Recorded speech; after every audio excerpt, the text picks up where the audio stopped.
So what is homeopathy? When people find out that I use homeopathy and that I'm a homeopath, they often say, oh, I've heard of homeopathy. That's similar to herbs or natural medicine, right? But it's not. It's actually very different.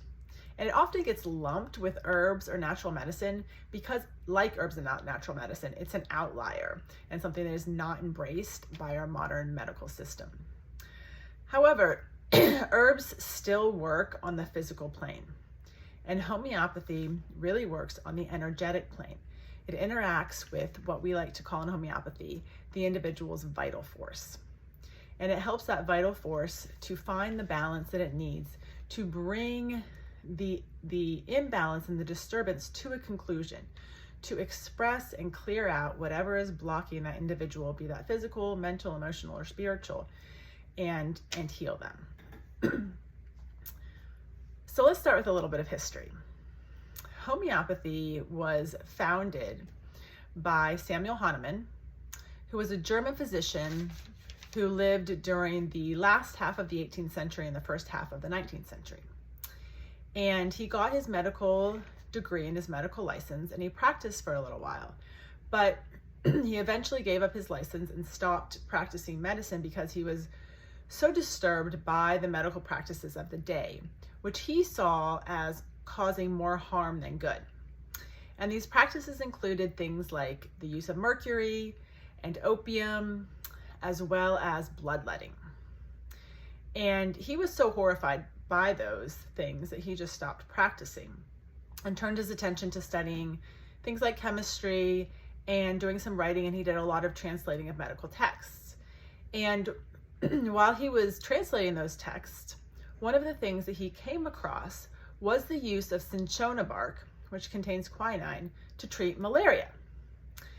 And he started to experiment on himself to see what was so special about cinchona bark that it treated malaria. At that time, they were saying, oh, it's the astringency, but there's lots of astringent substances. So what was it about cinchona bark in particular? And so he took cinchona bark himself. And what he found was that he actually got symptoms similar to those of malaria. So this is where it all started, because what he found and what homeopathy is based on is the principle of like cures like.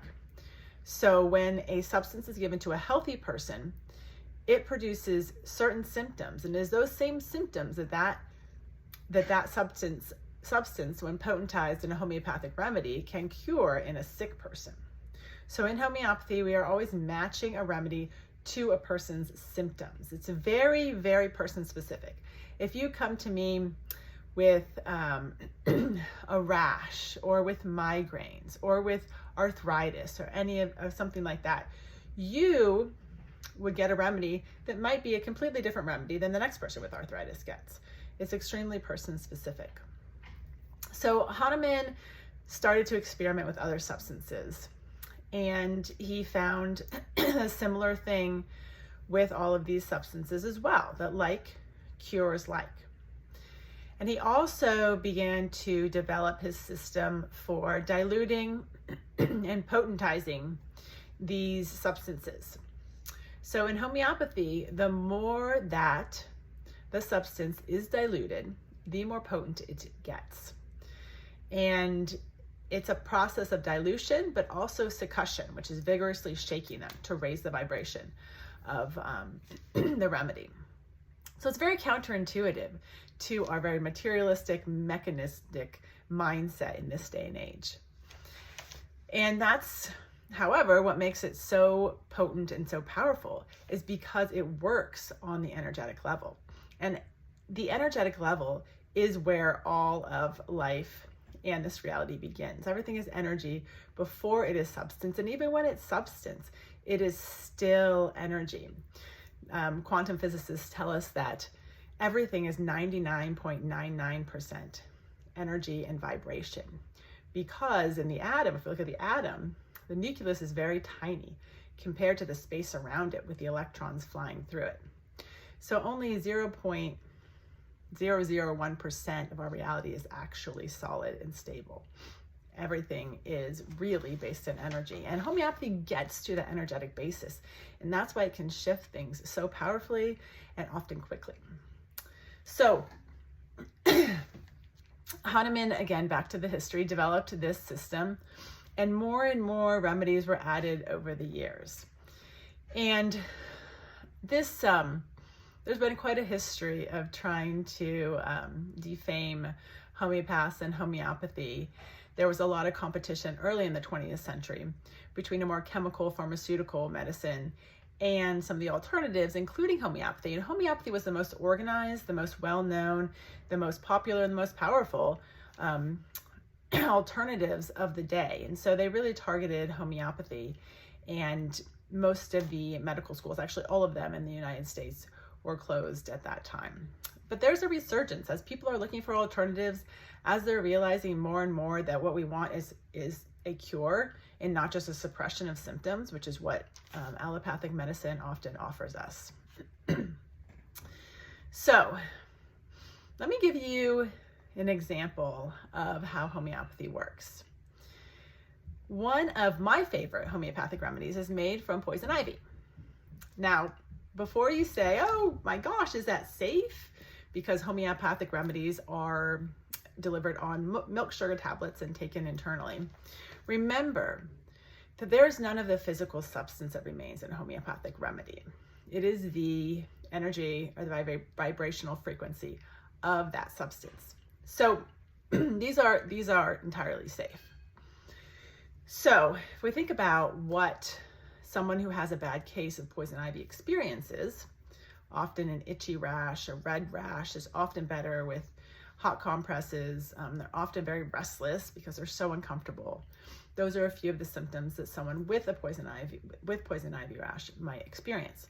So somebody who has a rash, whether or not it's caused by poison ivy, that's very itchy, they're restless, it's better from heat, that person might benefit from homeopathic poison ivy, which we call rhus tox, because in homeopathy, we use the Latin names so that we're always sure exactly what remedy we're getting.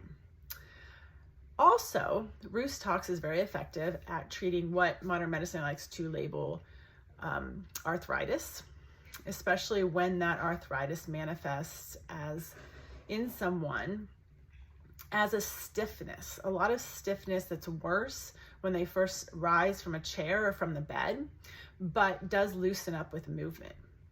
Again, they'll still have that characteristic restlessness, and their joints will tend to be better with heat. Those are just a few of the keynotes of rhus tox as a homeopathic remedy, just to keep this really simple. Another example that is easy to visualize is that of onion. So in homeopathy, we call the remedy made out of onion Allium cepa, because that's the Latin name for onion. And imagine cutting an onion. We all know what that experience is like, the burning, watery eyes. So imagine someone who is experiencing burning and watering eyes from a cold or allergies or anything. It doesn't really matter what the cause is. They might benefit from Allium cepa. And we also take in homeopathy the whole person into consideration. So we'll look at the mental and emotional symptoms as well, and homeopathy is also often very effective at treating those. And when we are prescribing what we call a constitutional remedy for an individual, we are looking at the whole picture. And that includes the mental and emotional symptoms, as well as the physical. And we are matching that to a remedy picture and giving that to the individual. Homeopathy is also very effective in first aid. And one of my favorite things to teach moms especially is how to use first aid for homeopathic first aid for anything from bumps and bruises to cuts to common childhood illnesses and ailments, things like croup or hand, foot, and mouth or influenzas, as well as burns, things like that. Homeopathy is extremely effective and so easy to give to kids because the remedy is delivered on a milk sugar tablet that just dissolves in their mouth, and it tastes very good. So That's a little history of homeopathy and a little primer on how it works. And if you have more questions, please shoot me an email or visit my website. There's a lot of good resources there, as well as at the National Center for Homeopathy. And I hope that I have opened a place of curiosity in your heart and in your brain that makes you want to know more about this medicine and what this medicine can do for you and your family on your healing journey. Thanks for listening.